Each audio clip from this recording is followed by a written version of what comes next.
it's always the one that's closest. Always the one that's closest to us. And see, a guy came from nothing. A guy fought for his life. Turned negativity to positivity, was in his hood. You know, Jam Master Jay got killed in his own hood. Nipsey Hussle opened up businesses in his hood. He got killed in front of his own business. You know, we always wonder why celebrities, when they make it, we always say, yo, why they go away? Why we never see them? And most likely it's because of that. And I'm sure he got killed by a sucker nigga he know. Somebody he probably helped or looked out for before is just jealous that their life isn't where they want it to be.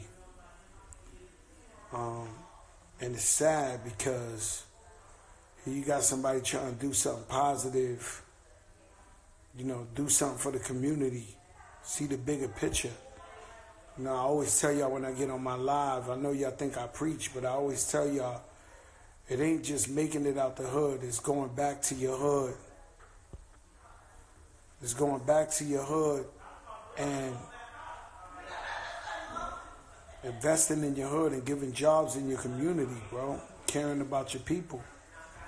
And it's just so sad that every time one of our icons, one of our rappers try to go back in their hood and build businesses and be out there, it's your own hood that kills you. Very disencouraging.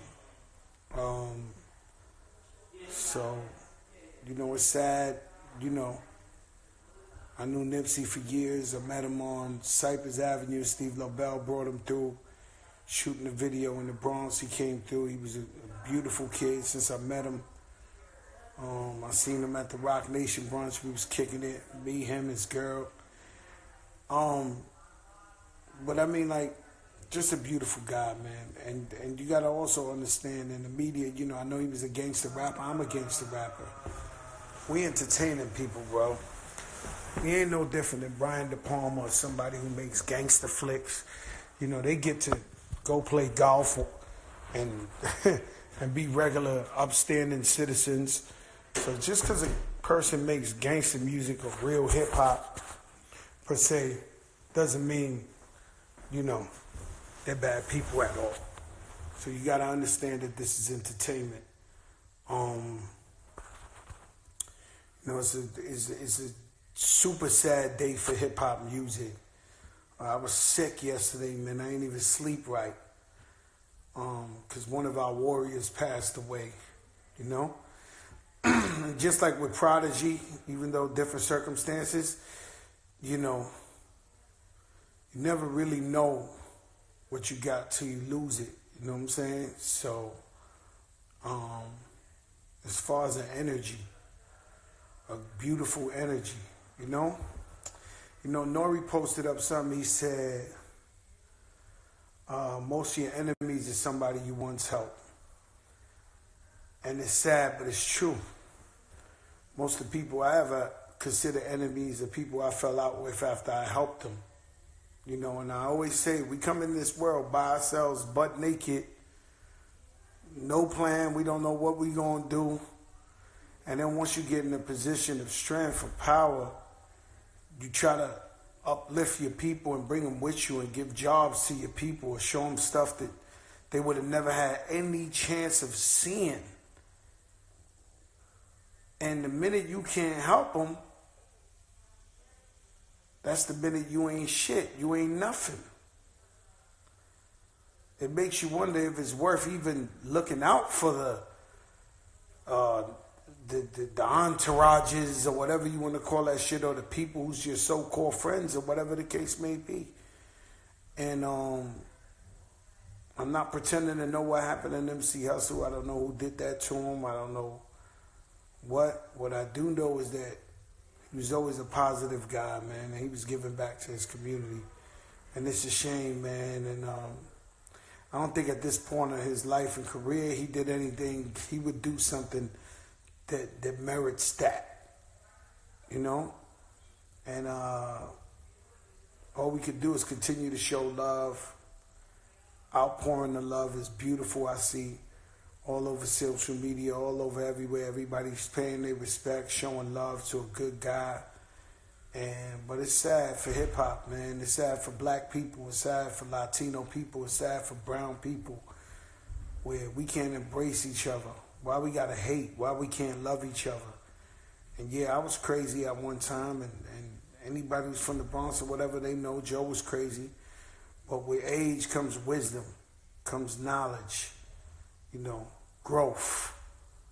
There's nothing like a guy trying to do for his family, try to do for his community, and be very unselfish, because there's a lot of people amongst us that are very selfish, and that's the people I don't like, And when is enough enough? When have you done enough? When have you helped your friend enough? You don't have to be a rapper. When have you helped your family enough? If you're the person in your family, not a rapper, who has a good job, when is it cool for you to come around your family because you love them and you embrace them, and they always got to say slick shit about you? Or they all want to, throw subliminals, or they all want to,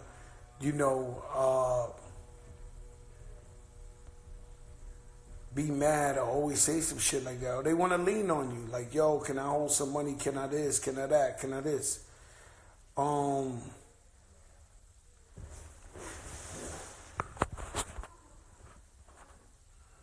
It's crazy out here, man. You got motivated people and you got people that don't want to work. You got people with their hands out.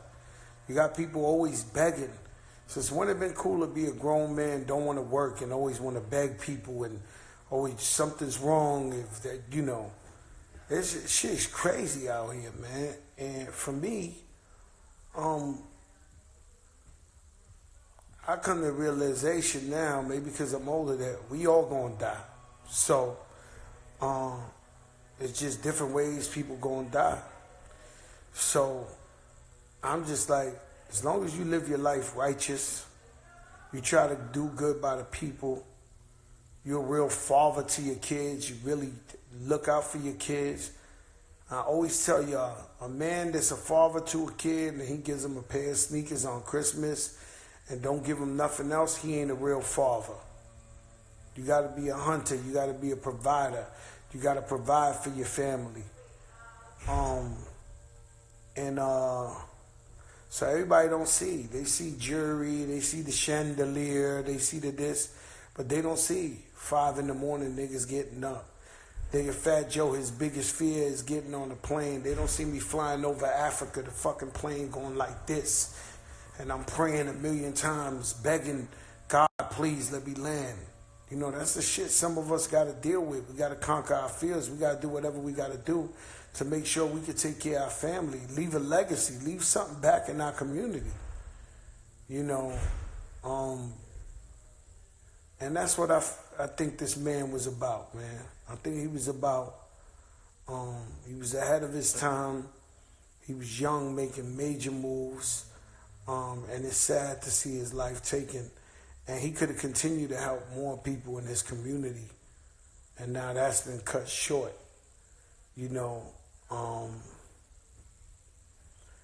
It's sad, bro. It's sad. And, God bless everybody out there, man,